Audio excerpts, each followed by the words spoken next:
来乡亲啊，过来是花莲的秀林乡发生命案，一个29岁高中的女老师死伫个吊回宿舍。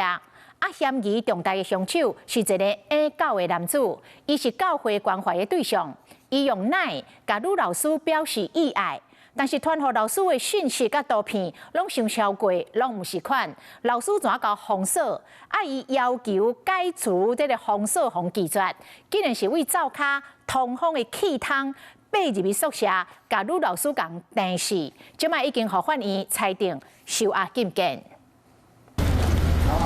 挂喙暗头暗家家，看到教会牧师傅甲因小姐问一个，伊是被害女老师的爸爸。雄雄接到这个消息，太太搁伫咧开刀，家己一个人忍受鼻痛，回台南赶来见查某囝上尾一边。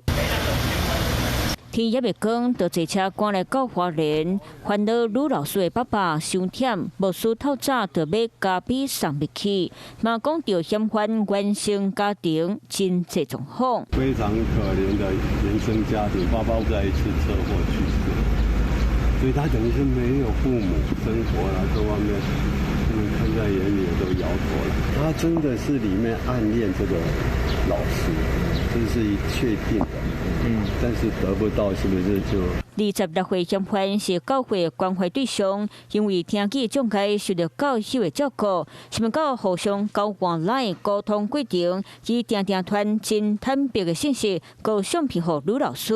两个多月前去封锁，想要解封锁去拒绝，因为教会宿舍敢若提供给独身的教友大，虽然4人住做伙毛铁门会当锁起来，不过独独敢若厨房通风的气汤无装铁栏杆。 嫌犯敢若知影拜五暗时也厝里无人，女老师隔两天透早就要转去台南居厝，就偷偷费去汤，落要去犯案。